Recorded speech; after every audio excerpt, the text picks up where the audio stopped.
Pour importer des images et après ça les mettre dans notre page web, forcément, il faut passer par Photoshop, à moins qu'on ait les images toutes faites. Et bon, ici j'ai quelque chose de très très simple, là, une image en arrière-plan et un titre qui est en transparence avec un léger effet là, de contour et de lueur interne.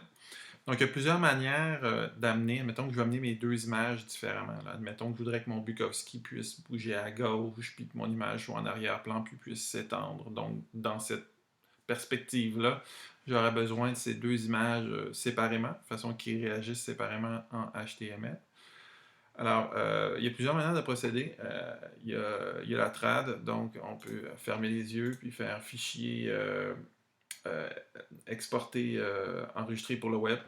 Et là, on choisit ici le format qu'on a besoin. Alors, mettons, pour mon image d'arrière-plan, je choisirais mon JPEG.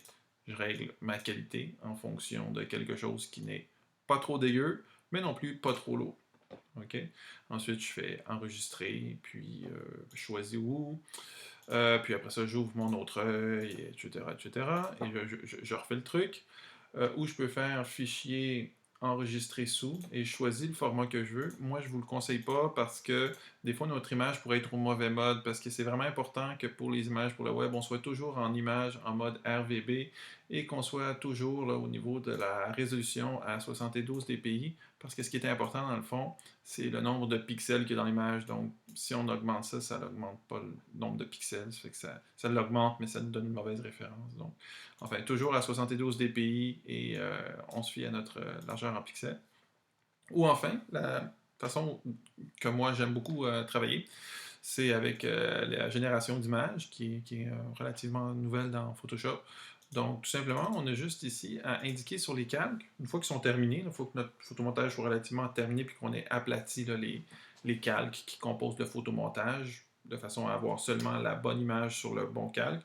Alors, mettons mon arrière-plan, je le voudrais en JPEG.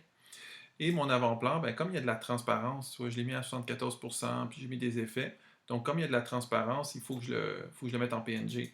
Donc, j'écrirai Bukowski ici, .png. Et alors, de cette manière-là, pour générer les fichiers, j'ai tout simplement à aller dans Fichier et aller générer fichier d'image, à laisser ça cocher. Donc, dès que je fais ma petite sauvegarde ici, ce que ça va faire, c'est que ça va aller me générer là, juste à côté de mon PSD un petit document qui s'appelle Assets. Et alors là, je vais voir mon JPEG et mon PNG qui sont toujours générés au fur et à mesure que je travaille. Puis ce qui est bien, c'est que ça prend les transparences, ça prend le truc, là, juste pour vous donner une idée. Là, ici, vous voyez, là, mon Bukowski que je viens de générer, il est semi-transparent, comme j'ai décidé dans mon document Photoshop. Fait que c'est les deux formats d'image, au fond, JPEG puis PNG qu'on peut vouloir apporter dans notre site web.